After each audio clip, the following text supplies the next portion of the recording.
BRS ఉక్కిరి బిక్కిరి అవుతోంది. ఒకవైపు కాళేశ్వరం తలనొప్పి, మరోవైపు ఇప్పుడు కవిత లేఖ.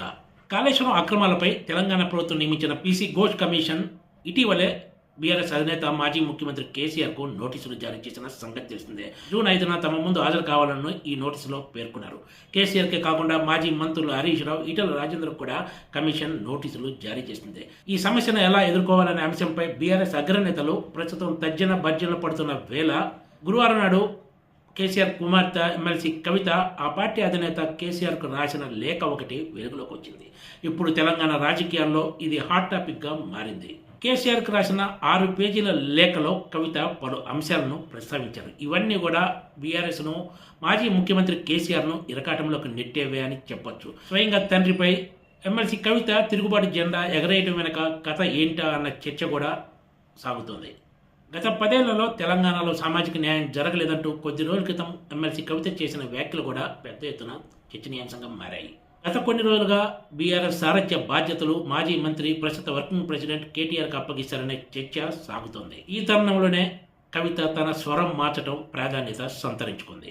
మరోవైపు మాజీ మంత్రి, బీఆర్ఎస్ సీనియర్ నేత హరీష్ రావు కూడా గతానికి భిన్నంగా బీఆర్ఎస్ సారథ్య బాధ్యతలు కేటీఆర్కు అప్పగిస్తే తాను స్వాగతిస్తానంటూ సంచలన ప్రకటన చేశారు. అప్పటి వరకు కేసీఆర్ ఉన్నంతకాలం అసలు నాయకత్వ సమస్య ఎందుకు వస్తుంది, ఈ ప్రశ్నే ఉత్పన్నం కాదంటూ మాట్లాడిన ఆయన సడన్గా కేసీఆర్ నాయకత్వ బాధ్యతలు కేటీఆర్కి ఇచ్చినా కూడా ఒక కార్యకర్తగా పనిచేస్తానంటూ ఆయన వ్యాఖ్యానించడం పార్టీలో కూడా తీవ్ర చర్చనీయాంశంగా మారిన సంగతి తెలిసిందే. ఒకవైపు కవిత వ్యాఖ్యలు, మరోవైపు హరీష్ రావు సడన్గా తన స్టాండ్ మార్చుకోవడంతో మొత్తానికి బీఆర్ఎస్లో ఏదో జరుగుతుందనే చర్చ తెర మీదకి వచ్చింది. ఈ తరుణంలో కవిత లేఖ వెలుగులోకి రావడం బీఆర్ఎస్లో మరింత వేడి రాజేస్తుందనే చెప్పాలి. కవిత తన లేఖలో పలు కీలక అంశాలను ప్రస్తావించారు. కేసీఆర్ వరంగల్ సభలో బీజేపీపై మరింత గట్టిగా మాట్లాడి ఉంటే బాగుండేదని ఆమె అభిప్రాయపడ్డారు. బీజేపీపై అటాకును కేవలం 2 నిమిషాలకే పరిమితం చేయడం వల్ల రాబోయే రోజుల్లో బీజేపీ, బీఆర్ఎస్లు కలిసిపోయే అవకాశం ఉందనే చర్చకు ఆస్కారం ఇచ్చినట్లయిందన్నారు. బీజేపీ వలన తాను ఎంతో ఇబ్బందులు పడిన విషయాన్ని ఆమె తన లేఖలో ప్రస్తావించారు. అదే సమయంలో వక్ఫ్ బిల్లు గురించి కూడా కేసీఆర్ మాట్లాడి ఉండాల్సిందని, బీసీ రిజర్వేషన్లు, ఎస్సీ వర్గీకరణ అంశాలను ప్రస్తావించకపోవడం కూడా సరికాదన్నారు. కేసీఆర్ నాయకులందరికీ అందుబాటులో ఉండటం లేదని, ఆయన యాక్సెస్ కేవలం కొంతమందికే పరిమితమైందని ఆమె తన లేఖలో ప్రస్తావించారు. ఎమ్మెల్సీ ఎన్నికల్లో కూడా బీఆర్ఎస్ పోటీ చేయకుండా ఉండటం వలన బీజేపీకి మద్దతు ఇవ్వడం కోసమే ఇలా చేశారనే విమర్శలు మూటగట్టుకోవాల్సి వచ్చిందన్నారు. ఇదే విషయాన్ని కాంగ్రెస్ ప్రజల్లోకి బలంగా తీసుకెళ్లిందని ఆమె తన లేఖలో ప్రస్తావించారు. పార్టీ అధినేత యాక్సెస్ లేకపోవడం వలన జెడ్పీటీసీల దగ్గర నుంచి జిల్లా పరిషత్ చైర్మన్లు, ఎమ్మెల్యే స్థాయి నేతలు కూడా బాధపడుతున్నారని కవిత తెలిపారు.